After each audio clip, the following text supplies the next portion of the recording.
Et les 20h, vous regardez la télévision Futur Média. Madame, monsieur, bonsoir. C'est un plaisir de vous retrouver. Voici tout de suite les titres de cette édition. Division au sein de la coalition Macky 2012. Ce vendredi, 2 conférences de presse ont été organisées. D'un côté, le camp de Moustapha Faltié qui réitère son soutien au chef de l'État.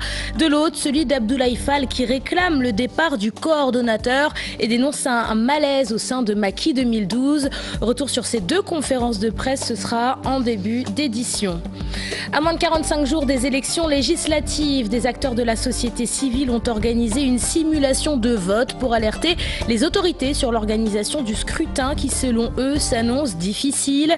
Pour ces élections, 47 listes sont en compétition, une première au Sénégal. Des Sénégalais menacés d'exécution en Libye. Leurs ravisseurs réclament une rançon de 600 000 francs CFA par prisonnier.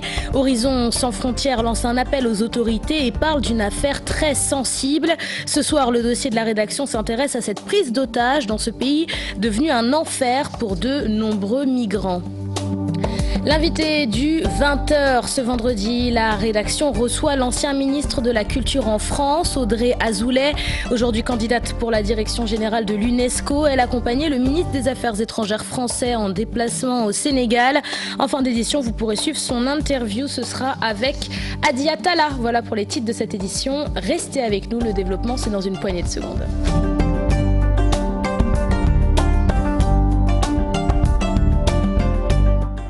Bienvenue à vous tous et merci de vous informer sur la télévision Futur Média. La coalition Macky 2012 reste divisée. Une partie des militants réclament le départ de leur coordonnateur Moustapha Faltié. Ce vendredi, les 2 camps qui s'opposent ont chacun tenu leur propre conférence de presse. Pour une victoire aux élections législatives, le coordonnateur de Macky 2012 a réitéré son engagement auprès du chef de l'État. De l'autre côté, les camarades d'Abdoulaye Fall dénoncent un malaise au sein de la coalition. Fatou Bintou Conté et Diafar Abba. Une scène inédite et pas des moindres s'est passée ce vendredi au siège de la coalition Benno Bokk Yakaar.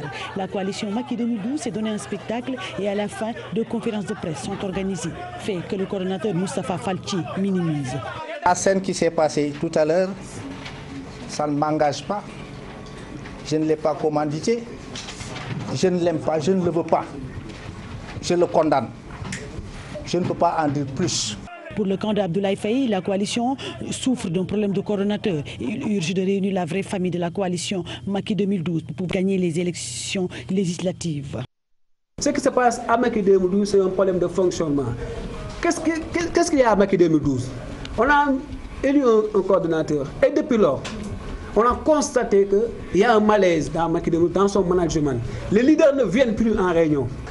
Au-delà de cet aspect, les listes pour les élections législatives, nous avons noté 3 listes parallèles issues de nos rangs. Et ces gens-là avaient demandé juste qu'on les écoute, qu'on les oriente, qu'on les associe. Et la coordination n'a rien fait pour ces gens-là. D'ailleurs, les camarades de Moustapha Faltié comptent investir le terrain pour des missions d'apaisement. Abdoulaye Faye pense qu'il faut d'abord balayer sa porte avant de balayer celle de l'autre. Apaisement parce qu'il y a des frustrés. Il faut les apaiser. D'intégration parce qu'il y a des camarades qui ont même quitté leur coalition. Il faut qu'avant le 9, qu'on réintègre, qu'on fait le travail d'intégration de nos éléments qui se sont dispersés, qui se sont éloignés de nous. Des solutions qu'on doit chercher, on doit chercher ça à l'intérieur de Macky 2012 d'abord avant d'aller ailleurs. Après le limogeage du conseiller spécial Maguette Ngom et du chargé de mission Nsoumana Damfa, le chef de l'État a remercié le secrétaire exécutif du Conseil national de la sécurité alimentaire, Ali Sega Camara. 3 limogeages qui surviennent peu après la publication des listes pour les élections législatives. Dans ce reportage, réaction du ministre conseiller Zahra Iyane Thiam, réaction également du docteur en sociologie Ousmane Ba. C'est un reportage signé Alassane et Diafar Abba. Le président de la coalition Benno Bokk Yakaar, Macky Sall, sort le bâton après des contestations face à ses choix. Professeur Ousmane Ba analyse cette posture en 2 aspects. Si quelque part par principe, vous acceptez, si vous voulez, par exemple, une situation. De mon point de vue, les conséquences, effectivement, vous devez, si vous voulez, par exemple, les subir. Je pense qu'effectivement, le président de la coalition actuellement est en train de prendre ses responsabilités pour montrer effectivement qu'il faut qu'il y ait une discipline, si vous voulez, par exemple, de parti, mais aussi une discipline, si vous voulez, dans une organisation donnée, d'autant plus qu'effectivement, les gens étaient d'accord dès le début. Pour la ministre conseillère du chef de l'État, il ne faut pas lier les sanctions aux investitures. Puisque c'est le président de la République qui a le pouvoir de nomination et de révocation. Lorsqu'il les a nommés, il n'a demandé l'avis à personne. Lorsqu'il les révoque aussi, je pense qu'il devrait avoir ses propres raisons, qu'on ne peut pas lier maintenant à des investitures. Frustration, contestation, ensuite sanctions. Quelles conséquences ou même va-t-on vers des votes sanctions? On n'a pas un instrument qui nous permet de mesurer le poids des personnes qui contestent actuellement. La lecture qu'on peut avoir de ça, c'est d'abord de faire l'autocritique de la coalition en tant que telle. Je demeure convaincu que si nos camarades étaient convaincus que les décisions qui sont prises ou même que les investitures relevaient uniquement de la volonté du chef de l'État, il n'y aurait pas eu de contestation. C'est justement parce que les camarades pensent qu'il y a d'autres mains extérieures qui ont usé de subterfuges ou qui ont usé de combines politiciennes qui a conduit à cette forme d'injustice qu'ils pensent subir. Et donc notre défi majeur, ce n'est pas le vote sanction, c'est de faire en sorte que cette perception qui n'est pas réelle puisse être levée. Des mécontents après le choix fait par le président de la coalition.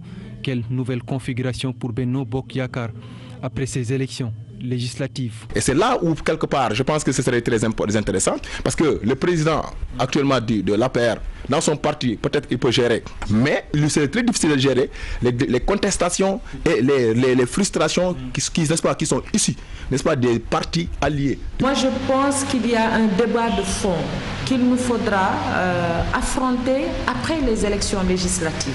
Et la publication des listes pour les élections législatives continue de susciter des frustrations à l'APR malgré plusieurs limogeages. Certains étalent toujours leurs revendications. C'est le cas des partisans de Badara Mamaya Sène, membre du Haut Conseil des collectivités territoriales. Les jeunes et les femmes de l'Alliance républicaine pour la citoyenneté se disent déçus de ne pas voir leur leader figurer en bonne place sur les listes de la coalition Benno Bokk Yakaar. Reportage, il est signé Ousseynou Thiam et Biradiania. Malgré les sanctions qui commencent à tomber au sein de la mouvance présidentielle, les vagues de contestation sur les investitures se poursuivent à Rufisque. Après les jeunes et les femmes de l'Alliance des forces du progrès AFP, ceux de l'Alliance républicaine pour la citoyenneté, arc de Badara Mamaya Sène, sont montés au créneau. On est animé par un sentiment de déception, de trahison et de mécontentement.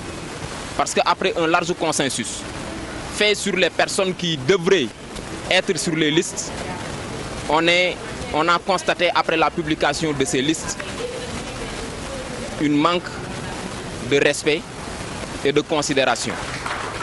Et face à cela, la jeunesse et les femmes du parti ont décidé quand même d'interpeller les responsables de notre parti et du président de la République. Parce que vu tout ce que nous représentons dans le département, considérant que nous sommes la première force politique du département, on n'acceptera jamais une telle manque de considération. Ces jeunes et femmes de l'ARC tirent un bilan négatif de leur compagnonnage avec la mouvance présidentielle. Nous voudrions quand même remettre en question notre compagnonnage avec les responsables de la mouvance présidentielle. Parce qu'on ne peut pas accepter qu'on nous trahisse et nous trahisse à n'en jamais finir. On n'est pas satisfait de cette compagnonnage parce qu'il y avait un consensus qui a été fait sur les personnes qui devraient être sur les listes. Mais après la publication des listes, on s'est rendu compte que notre militante a été zappée. Pourquoi ce zapping? Nous ne comprenons pas. Au-delà de cette sortie, ces militants de l'ARC attendent les directives de la direction de leur parti pour voir quelle suite donner à cette frustration politique. La démocratie économique, c'est le nouveau concept de Sénégal Sa Kanam. La coalition que dirige Maître Ousmane Ngom explique son choix de faire cavalier seul pour des raisons stratégiques. Sénégal Sa Kanam regroupe des opérateurs économiques et leaders d'opinion. La présentation officielle de cette nouvelle coalition s'est faite hier, jeudi. Le compte-rendu est signé Dissa Prera et Mardien. Et la prise en charge Maître Ousmane Ngom à l'assaut de l'Assemblée nationale avec Sénégal Sa Kanam, sa coalition. L'ancien ministre de l'Intérieur, Souad, prône ce qu'il appelle la démocratie économique. Notre credo, notre vision, c'est la démocratie économique. Nous pensons que c'est aujourd'hui le combat qui mérite d'être mené. J'allais dire le seul combat qui mérite d'être mené. Parce que, encore une fois, nous avons déjà conquis la démocratie politique. Depuis plus de 4 décennies, les Sénégalais se sont battus, ont conquis une à une chaque liberté, tous les droits et le droit d'expression, la liberté d'aller et de venir, la liberté de commerce. Toutes les libertés fondamentales sont aujourd'hui une réalité au Sénégal. Sénégal Sa Kanam, une coalition proche du pouvoir en place. Alors pourquoi Maître Ousmane Ngom, proche de Macky Sall, ne s'est-il pas rangé derrière Benno Bokk Yakaar? J'ai dit l'autre jour que l'opposition, même si elle veut s'unir, avoir une seule coalition, je l'avais dit depuis la Casamance, qu'elle ne pourrait jamais être dans une seule coalition. Et l'histoire m'a donné raison. Je pense que vous avez vu que finalement, il y a une multitude de coalitions de l'opposition. Alors pourquoi la majorité présidentielle ou le camp présidentiel devrait se mouler dans une seule coalition? Parce que ce n'est même pas stratégique. Et c'est pourquoi, en tant que libéral, depuis le départ, j'avais plaidé pour ce que j'ai appelé la majorité plurielle. C'est-à-dire pour qu'il y ait plusieurs coalitions dans le camp présidentiel. Ce qui nous permet de ratisser le plus large possible et de recueillir le maximum de suffrages. La limitation démocratique des partis politiques, la question du pétrole et du gaz ont également été évoquées. Pour Maître Ousmane Ngom et ses camarades, l'essentiel est de représenter tous les segments de la société sénégalaise au soir du 30 juillet 2017. En France, la section du Parti socialiste sénégalais divisée par une circulaire d'Ousmane Tanor Dieng qui nomme un nouveau bureau. Le bureau sortant, à savoir celui de Malick Youm et compagnie, ne reconnaissent pas cette circulaire. Ils fustigent l'attitude de leur secrétaire exécutif national et comptent faire face à cette mesure. Je vous propose de suivre cette correspondance signée par Ibrahima Kamara. Le Parti socialiste se déchire en France. Des militants comme Malick Youm, connus pour leur ancrage dans le parti dès le jeune âge, contestent la circulaire du secrétariat exécutif national qui consiste à mettre en place un nouveau bureau. On ne nomme pas les dirigeants au PS, on les élit. Et donc nous avons suivi les textes du parti. Nous avons été élus par nos camarades. Parce que pour mettre fin au problème qu'il y avait au niveau de l'APR, Macky Sall a envoyé une circulaire nommant des gens. Mais il a fait la même chose. Mais sauf qu'on lui rappelle que le Parti socialiste, ce n'est pas l'APR. L'APR n'est pas un parti politique, mais plutôt un rassemblement autour de Macky Sall. Nous sommes une organisation politique avec des textes, un corpus idéologique. Et nous savons ce que nous faisons. Ces militants socialistes sont déterminés à en découdre avec la décision d'Ousmane Tanor Dieng et feront face à la coalition Benno Bokk Yakaar lors des prochaines élections législatives en soutenant la liste Manko Taxawu Sénégal de Khalifa Sall. On a une coordination avec un bureau dont tous les membres ont été élus lors d'une assemblée générale, donc légitime, contrairement à une autre coordination qui sont là, qui ont été imposées par une circulaire. Durant toutes les manifestations qu'on a eu à faire, depuis que cette coordination a été mise sur place, on a montré qu'on avait du monde derrière nous. Pour les législatives, on lui remontrera qu'on a aussi du monde derrière nous. Nous ne voulons plus de ce régime, nous ne voulons plus de Benno Bokk Yakaar. Si un certain nombre de responsables du parti font le choix de rester sur une ligne alimentaire, c'est leur responsabilité historique. Notre responsabilité historique, c'est d'être présent à tous les rendez-vous avec le peuple. À l'instar des autres sections du Parti socialiste, celle de la France aussi est dans la tourmente et les deux camps se disputent la direction du parti. À moins de 45 jours des élections législatives, l'organisation du scrutin continue de susciter la polémique. Le 30 juillet prochain, pour la première fois au Sénégal, 47 listes seront en compétition. Afin de pousser les autorités compétentes à prendre leurs dispositions, des acteurs de la société civile ont organisé une simulation de vote ce vendredi. Fatou Kinedem et Ababakar Kamara pour les détails. Liste pléthorique, énormément de temps pour voter. En résumé, beaucoup de contraintes pourraient être notées lors du scrutin du 30 juillet. Tout le sens de cette simulation. Je trouve que cette fois-ci, ça a été trop long parce que 47 listes et il faut choisir toutes les listes. Et c'est ça, je vous dis que ça n'a pas du tout été évident. Il y a un encombrement. Il y a l'encombrement du bureau de vote, il y a des représentants de tête de liste qui ne parviennent pas, des représentants de liste qui ne parviennent pas à avoir une place où s'asseoir. Il y a également la question du temps. Vous voyez que pour faire le vote, on prend au moins 4 minutes. Puis, un fort taux d'abstention possible. Si on se fonde sur justement la réticence depuis un certain nombre d'élections, pour ce qui concerne les législatives des électeurs à se mobiliser, à cela maintenant s'ajoutent en fait donc ces contraintes-là liées justement à la pléthore de liste. Il est clair que si on ne trouve pas de solution, les Sénégalais risquent justement donc de rester chez eux. L'intérêt est d'arriver à un consensus en vue d'alléger le vote. Il faut qu'il parte d'abord du bulletin unique jusqu'à l'usage peut-être de 3 à 5 bulletins, mais dans tous les cas, il y a une multitude de solutions et chaque solution, il faut quand même le reconnaître, comporte des avantages comme des inconvénients. Nous sommes en train de faire le film parce que vous voyez que nous allons filmer tout cela, nous allons le présenter le lundi à l'ensemble des acteurs politiques pour qu'ils voient par eux-mêmes les difficultés qui nous attendent le jour du scrutin si on laisse les choses comme telles. Le comité d'initiative des acteurs de la société civile pour la facilitation du vote des électeurs prévoit un panel animé par les acteurs de ce comité. Le but, c'est d'apporter une réponse citoyenne à un problème politique. Le projet de loi numéro 14/2017 portant code de la presse examiné en commission technique à l'Assemblée nationale. La loi sera examinée en séance plénière mardi prochain. Si il est adopté, le texte va régir la profession de journaliste et du technicien des médias. Cependant, le Conseil des diffuseurs et éditeurs de la presse parle de rupture du consensus avec le gouvernement. Sur 233 articles, le Conseil ne retient que 4 avancées significative.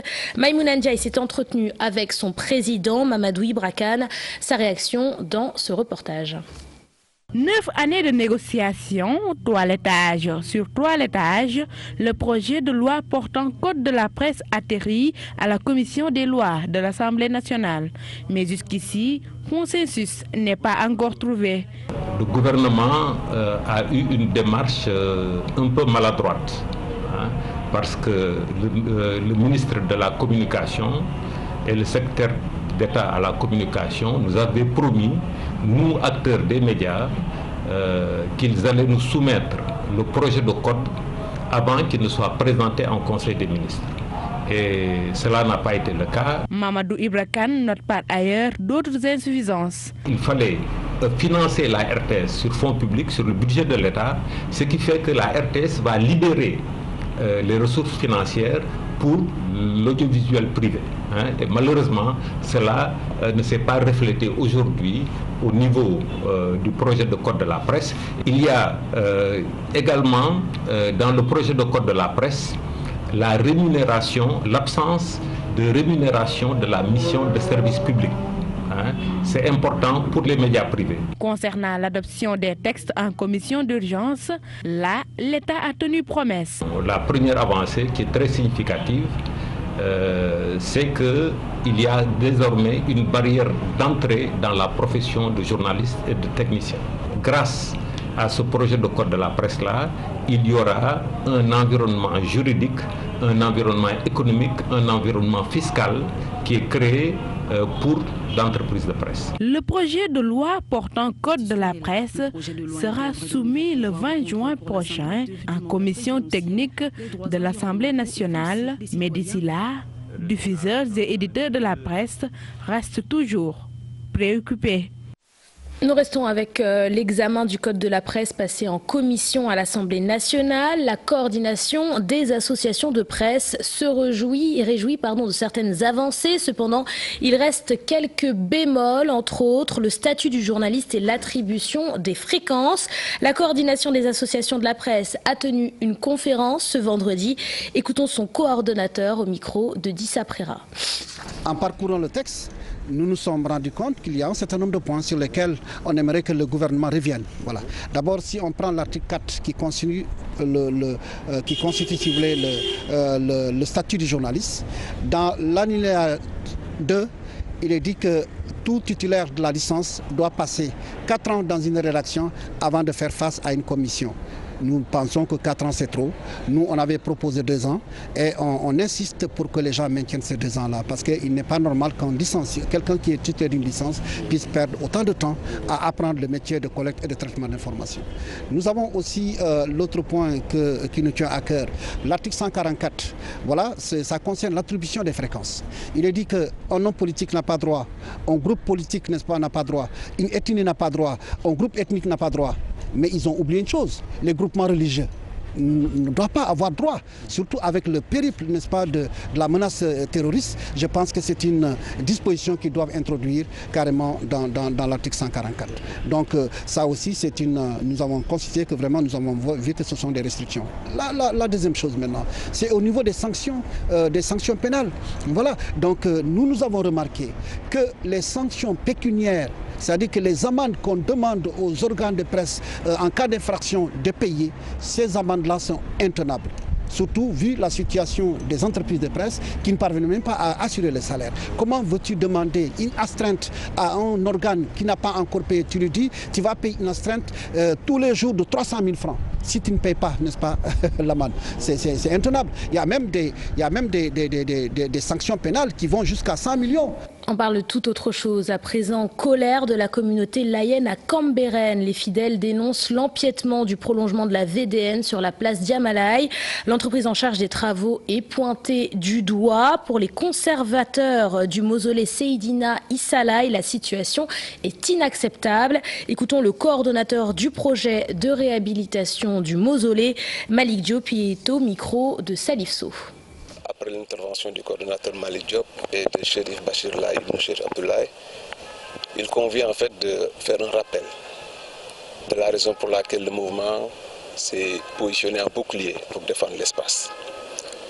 Cet espace est de l'autorité exclusive du Khalif général Seydina El Hadji Abdoulaye Thiaw Laye, qui nous a confié au mouvement la réhabilitation du mausolée et l'aménagement de l'espace autour.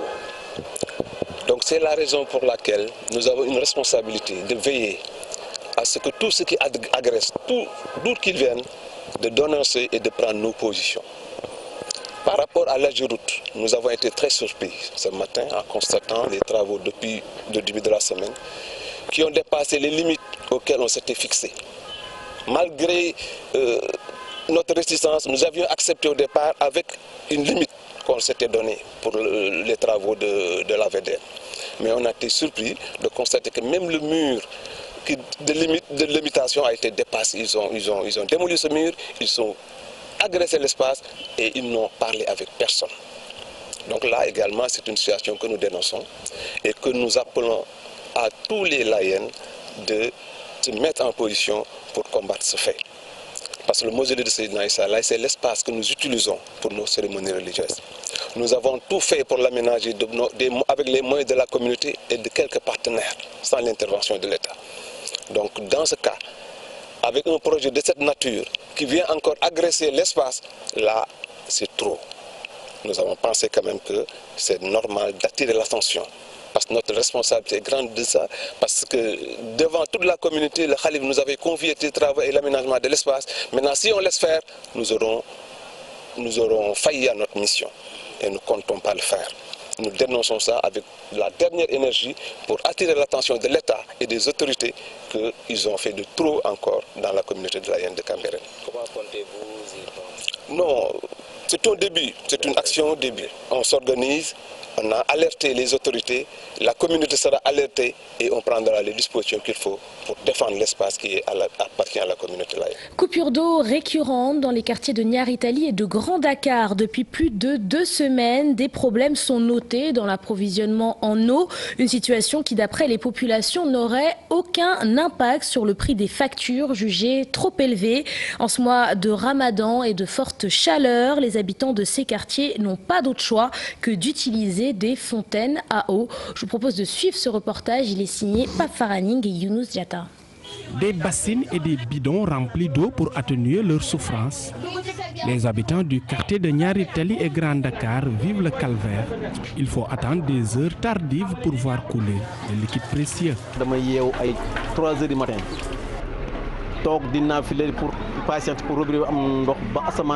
Il faut attendre parfois vers les coups de 3 heures du matin pour avoir de l'eau. Vous voyez, c'est avec cette voiture que je cherche désespérément de l'eau. Parfois, je le trouve dans les écoles ou dans d'autres maisons.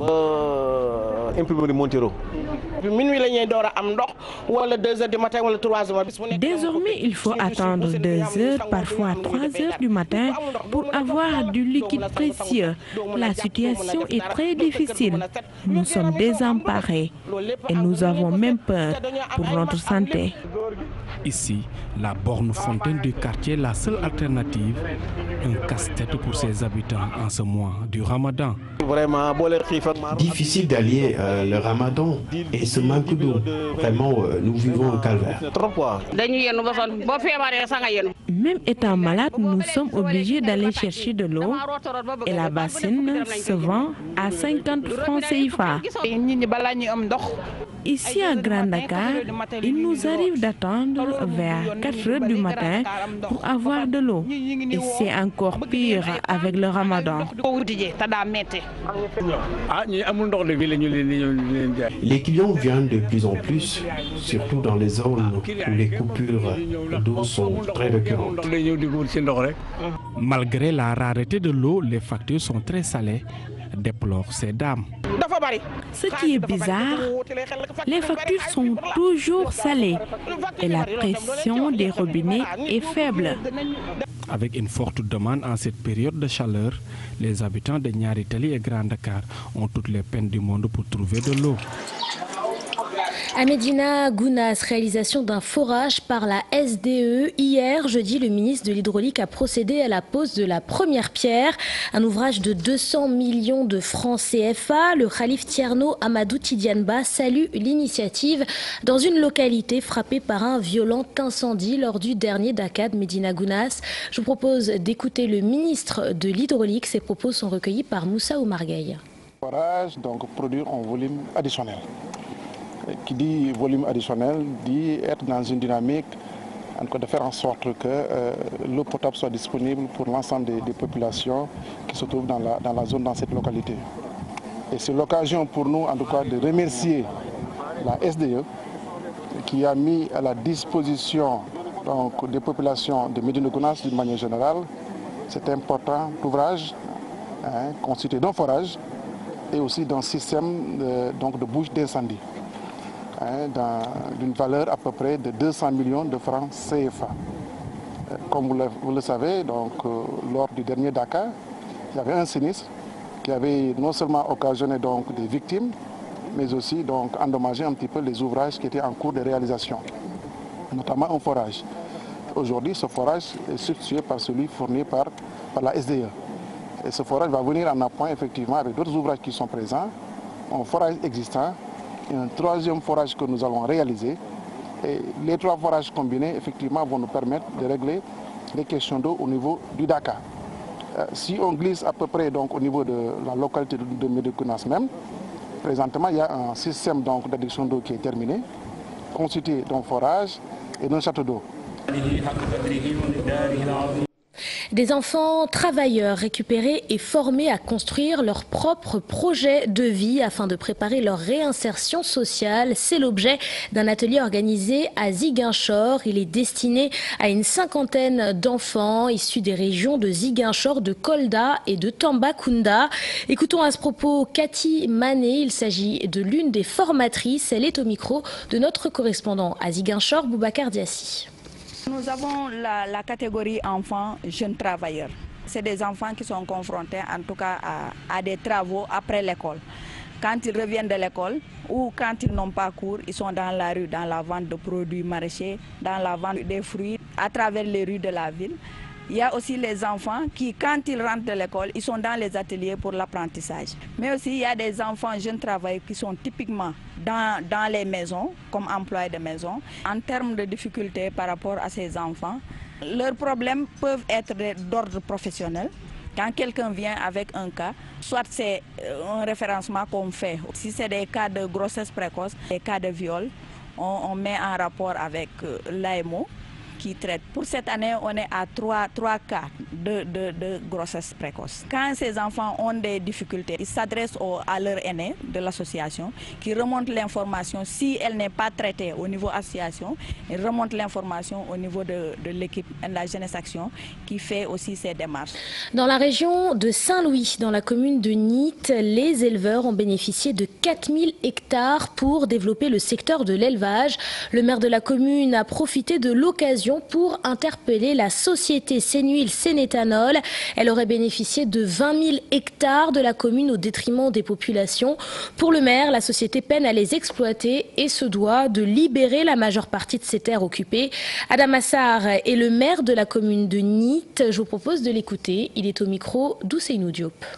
Conseil, 4000 hectares. Nous avons offert aux éleveurs 4000 hectares, c'est pour développer le secteur de l'élevage. Vous savez, toutes les terres de la commune sont presque occupées. C'est pourquoi nous demandons à l'État à revoir les 20 000 hectares octroyés à Sénuil. Nous savons que Sénuil ne peut pas cultiver 20 000 hectares et l'entreprise a échoué. Au même moment, les populations veulent un lopin de terre pour cultiver, ce qui est un réel problème. Nous ne sommes pas là pour dénigrer le projet, mais comme elle ne peut plus exploiter les 20 000 hectares, elle doit les libérer pour que les populations puissent travailler.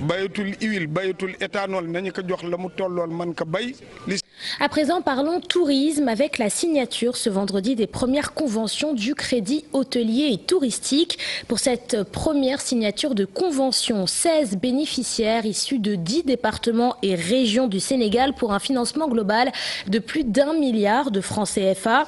D'autres cérémonies du genre devraient être organisées tout au long de cette année avec une dotation initiale de 5 milliards de francs CFA. L'objectif est de relancer le secteur touristique au Sénégal. Plus de détails, c'est avec Aïssa Toupaï et Younous Diatta. Le train est en marche. Le crédit hôtelier et touristique désormais disponible. Les acteurs du tourisme se réjouissent. Une aubaine. Ce crédit hôtelier va jouer ce rôle qui va permettre non seulement de permettre aux hôtels de mener leurs investissements d'extension, mais aussi de rénovation pour mettre aux normes un parc hôtelier qui, convenons-en, est aujourd'hui obsolète. Concernant les garanties, le président de la fédération appelle à un allègement du coût du crédit. Il faut faciliter l'accès au crédit par une prise minimale de garantie. Que les gens donnent 10% d'apport, à mon avis, il n'y a rien de choquant. Mais l'hypothèque, à chaque fois, l'hypothèque coûte déjà cher, donc il faut qu'on se limite à la promesse d'hypothèque. Il faut aussi qu'on voit d'autres mécanismes. Nous exerçons, bien entendu, les bénéficiaires à s'acquitter de leurs obligations contractuelles. Parce qu'il s'agit d'honorer les engagements pour pérenniser ce crédit hôtelier. Un mécanisme de financement qui arrive à son heure, dira la secrétaire générale du ministère du Tourisme. Au Sénégal, le manque d'investissement avait fait que beaucoup de réceptifs hôteliers étaient dans un état de dégradation, de vétusté, qui faisait que peut-être certains touristes, une fois qu'ils avaient découvert ces réceptifs, rechignaient à revenir. C'est pour cela que l'État à travers ce crédit hôtelier, leur donne un mécanisme de financement pour pouvoir investir dans la rénovation. Pour les bénéficiaires du crédit, un chèque de 100 millions de francs CFA pour la rénovation de leur structure. Des Sénégalais menacés d'exécution en Libye. Leurs ravisseurs réclament une rançon de 600 000 francs CFA par prisonnier. Horizon Sans Frontières lance un appel aux autorités et parle d'une affaire très sensible. Ce soir, le dossier de la rédaction s'intéresse à cette prise d'otages dans ce pays qui est devenu un enfer pour de nombreux migrants. Le dossier de ce vendredi, il est signé Ibou Diouf et Younous Diatta. Le mal reste entier. Les conditions de voyage qui plongent ces centaines de migrants dans la détresse. Parfois le drame. La piste de la Libye est privilégiée par ces jeunes Sénégalais qui veulent regagner l'Europe à la recherche d'un Eldorado.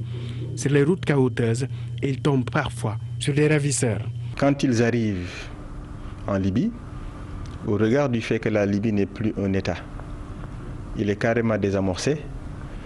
C'est des forces en conflit qui sont en présence. Pensant que ces migrants qui cherchent à traverser la Libye pour arriver en Italie ont de quoi payer la traversée. Une rançon de 600 000 CFA par tête, environ 1 000 $, aux familles des victimes établies au Sénégal. Il y a urgence absolue, ils sont sous menace d'exécution dans les heures qui viennent si toutefois la rançon n'est pas versée. Et c'est là, effectivement, Horizon Sans Frontières interpelle le président de la République. Et aujourd'hui, chaque jour que le bon Dieu fait, on reçoit beaucoup d'appels de familles sénégalaises partageant avec nous leur désarroi, leur tristesse. Des familles dans le désarroi. Un État du Sénégal qui a pour d'interlocuteurs la Direction générale des Sénégalais de l'extérieur et l'ONG Horizon Sans Frontières engagent le combat. Et malheureusement, c'est un système assez bien organisé qui fait que dès qu'une rançon est déposée, une autre rançon est demandée systématiquement après. Et là, on te met dans une spirale. Il faudrait assister, ils sont en danger. Donc l'État doit jouer sa mission régalienne en ce qui concerne la protection de ses fils, aujourd'hui en situation de détresse. Et pour arrêter ce processus, nous pensons qu'il faut démanteler les réseaux de passeurs qui existent depuis le Sénégal. Et le ministère de l'Intérieur est en train de faire un travail extraordinaire dans ce domaine-là. Ne serait-ce que hier, on a eu info que 2 réseaux les plus importants ont été démantelés, où les têtes de pont ont été arrêtées. Trouver la vraie solution pour stopper l'hémorragie. Au-delà des morts déjà enregistrées, des centaines de jeunes Sénégalais croupissent dans les prisons libyennes. Non seulement il faudrait sensibiliser, mais il faudrait ce qu'on appelle mettre au Sénégal des centres de relecture de la perspective et des outils d'aide à la prise de décision. Que les jeunes comprennent qu'aujourd'hui, passer par la route migratoire qui te mène vers la Libye n'est plus une bonne perspective. Et que les projets et programmes qui sont mis en œuvre par le gouvernement du Sénégal pour offrir de la perspective à ces jeunes, pour offrir de l'opportunité d'emploi à ces jeunes, dans une parfaite synergie, c'est ça la bonne solution. Et aujourd'hui, je crois qu'il est temps que la problématique de l'emploi des jeunes soit une priorité absolue dans ce pays-là. L'État du Sénégal est interpellé pour résoudre des équations. Récupérer d'abord ces Sénégalais pris en otage par des ravisseurs libyens et ensuite maintenir la jeunesse au pays à travers des programmes d'emploi. À présent, l'actualité internationale marquée par le décès d'Helmut Rohl, père de la réunification allemande, également par ces fortes pluies au Niger qui ont conduit à la mort de 9 personnes. Nous parlerons également de la grève de la justice au Burkina Faso. Mais d'abord, l'arrivée de la dépouille de Cheikh Tioté à Abidjan, l'international ivoirien mort en Chine des suites d'une crise cardiaque. L'actualité hors de chez nous, c'est avec Daniel Diouf. Environ 1 millier de personnes, dont une vingtaine d'internationaux ivoiriens, ont accueilli à Abidjan le corps de Cheikh Tioté, rapatrié depuis Pékin, où il est décédé d'une crise cardiaque à l'âge de 30 ans il y a 10 jours. Le vainqueur de la Coupe d'Afrique des Nations 2015 aura le droit aux honneurs militaires, suivi d'un hommage de la Fédération ivoirienne de football dimanche à Treichville. Une cérémonie religieuse sera organisée avant l'inhumation au cimetière de Williamsville. Nouveau coup dur pour la justice burkinabé. Depuis hier, magistrats, greffiers et gardes pénitentiaires ont décidé de relancer leur mot d'ordre de grève, cette fois pour une période illimitée et sur toute l'étendue du territoire. Tout est à l'arrêt dans les cours de justice et prisons burkinabé. Les audiences au palais de justice et à la cour d'appel de Ouagadougou suspendues. Les visites aux personnes détenues également suspendues. Les protestataires regrettent que le gouvernement n'ait pas prêté une oreille attentive à leurs revendications, malgré le mouvement d'humeur déclenché lundi et qui avait duré 72 heures. Les syndicats de magistrats, de greffiers et de gardes de sécurité pénitentiaire exigent du gouvernement la sécurisation des cours et palais de justice du Burkina Faso, la protection des agents judiciaires dans l'exercice de leurs fonctions. Des revendications qui font suite au saccage du palais de justice de la ville de Manga par un groupe de personnes qui exigeaient la libération immédiate et sans condition d'un individu placé sous mandat de dépôt après une altercation avec un garde de sécurité pénitentiaire. Au moins 9 enfants tués dans l'effondrement de maisons et de murs dû aux fortes pluies qui se sont abattues sur Niamey ces derniers jours. Les eaux ont également causé d'importants dégâts matériels sur un des principaux marchés de cette ville. Les 2 chaînes de télévision publiques avaient cessé d'émettre mardi soir en raison des fortes pluies qui ont inondé leurs locaux à Niamey. À la mi-mai, l'ONU a tiré la sonnette d'alarme sur les risques de nouvelles inondations cette année et qui pourraient affecter plus de 100 000 personnes dans ce pays.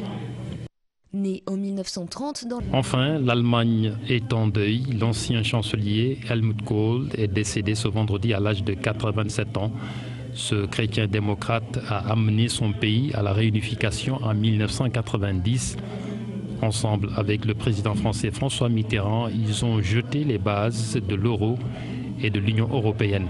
Il restera dans l'histoire pour avoir forcé la main des dirigeants soviétiques et américains, Mikhaïl Gorbatchev et George Bush, mais aussi de ses alliés européens, pour que la République démocratique allemande, anciennement communiste, rejoigne la République fédérale allemande en 1990, moins d'1 an après la chute du mur de Berlin. Helmut Kohl, détenteur du record de longévité à la chancellerie après-guerre, 1982-1998. En sport, football avec la première édition du tournoi de la Space Cup. Les initiateurs du projet se disent satisfaits du déroulement de ce tournoi destiné aux jeunes sportifs. Leur réaction, c'est au micro de Charsadi Boudiara et de Moudou Diop. Je suis très content parce que ça vient de loin. J'avais pensé à une académie quand je jouais encore au foot. Et maintenant, ça commence à devenir une petite réalité. Donc, ils sont venus des recruteurs de l'Europe qui sont aussi des amis. Donc, ils sont vraiment contents de la qualité qu'ils ont trouvée. Donc, ça veut dire que le travail s'est bien passé. On a l'espoir que quelqu'un va sortir comme le futur, c'est à les jeunes. Hein. Maintenant, on va continuer dans notre programme. Bien sûr, on espère qu'on aura des autres éditions, oui. Les objectifs, c'est toujours ici, seulement que devenir 10 fois, 20 fois, 30 fois plus grande, comme ça on donne la possibilité à les jeunes d'avoir vraiment les possibilités et de grandir leurs rêves. Donc avant c'était une demain peut-être que sont 100 jeunes qui peuvent rêver et voir réaliser les rêves de leur vie. Voilà, et c'est la fin de cette édition. Merci de l'avoir suivi. Merci de